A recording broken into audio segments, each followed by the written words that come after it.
Es difícil dar una recomendación porque, como sucede en todas las actividades en que pesa mucho el talento que se tiene, la disposición anímica, los caminos no son semejantes en las distintas singularidades de las existencias de los escritores.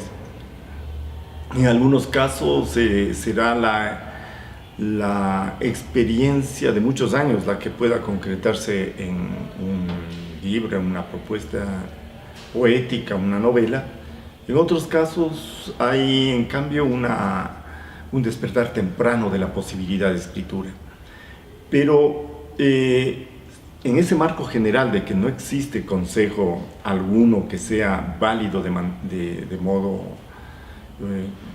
general para quienes intentan escribir, sin embargo, yo diría que hay una cuestión que sí es importante recalcar, sobre todo ante los jóvenes, y ante los jóvenes en nuestro medio en el Ecuador, que es que un escritor nace no solamente de la experiencia vital, sino fundamentalmente de la escritura, de la práctica de escritura y por lo tanto de la lectura.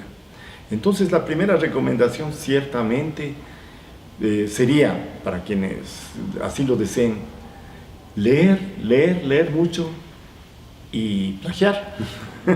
Plagiar, copiar, intentar ver cómo estructura un determinado poeta sus poemas, cómo estructura un narrador su cuento, su relato, su novela, cómo estructura un ensayista la argumentación de sus ideas.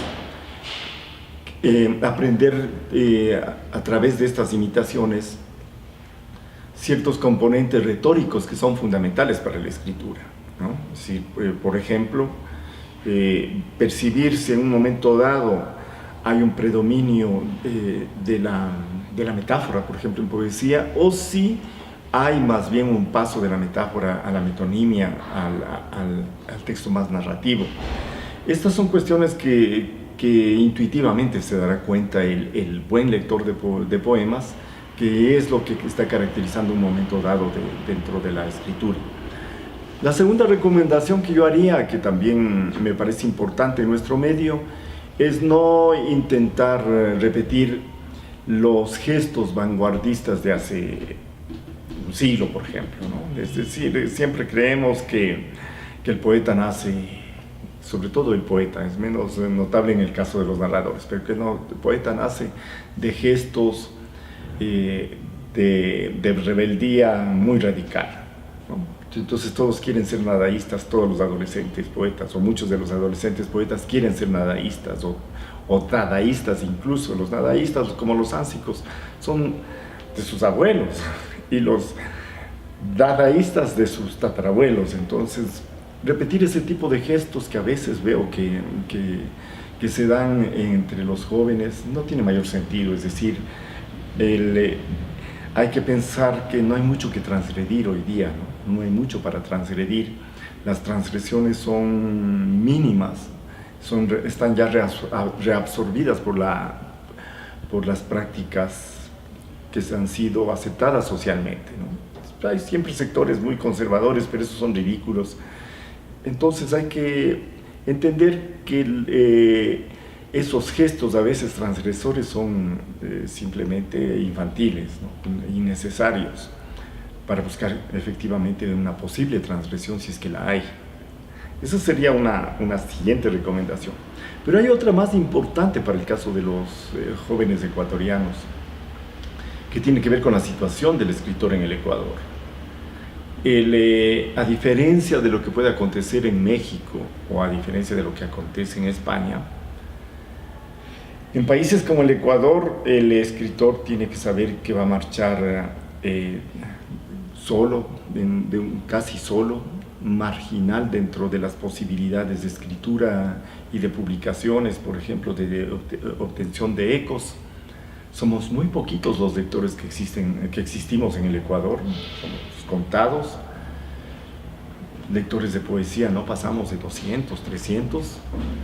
Entonces hay que entender que la gloria, la fama, eso es una cuestión bastante ajena a las posibilidades de los ecuatorianos. Quizás en alguna excepción tengamos, si es que hay algún escritor lo suficientemente decidido como para irse muy joven fuera y luchar en escenarios diferentes. El mercado editorial en el Ecuador es muy pequeño. Eso implica escribir muy bien, excelente, de manera excelente en lo posible, es decir, con el mayor rigor, buscando la mayor consistencia estilística, procurando la maduración del pensamiento para que se exprese poéticamente o narrativamente, o en un ensayo, sabiendo que los ecos van a ser mínimos, ¿no? Que no tenemos grandes posibilidades de público. Y eso debe ser importante para el joven porque a veces esperamos cuando somos jóvenes tener un público amplio o elogios, qué sé yo. Eso no se va a conseguir. Es muy contada la posibilidad de repercusión. Y habría que romper eso, sí, luchar por todos los medios. Ahora hay recursos que los jóvenes manejan de mejor manera que en mi generación, las redes sociales, para utilizarlas a fin de contactarse con otros escritores que están igualmente en lugares remotos y difíciles de conexión. Eso creo que es la manera de comunicarse el día de hoy. En mi época, cuando yo era joven, había mucha movilidad, por ejemplo, en algunos países de América del Sur, mucha movilidad de escritores que llevaban sus libros en su valija, ¿no? Y eso nos ha quedado como costumbre hasta el día de hoy. Si llevamos libros, si hacemos un viaje a México, a España, llevamos unos cuantos libritos, pero eso es muy difícil para el escritor a fin de establecer esos contactos, pero yo creo que con las redes contemporáneas es posible establecer esos nexos y ya irán surgiendo otras posibilidades de conexión, pero entender de una manera clara que no estamos en una época en que sea fácil para un escritor ecuatoriano tener una editorial europea o incluso mexicana que vaya de inmediato a aceptar sus textos, ¿no? ¿No? Es decir, hay que tener una especial disposición para entender que la escritura es una responsabilidad, es también una forma especial de realización personal, de creación de la personalidad del individuo a lo largo de su vida, y que eso es lo fundamental, sin esperar propiamente que los ecos externos sean los que configuren esa personalidad.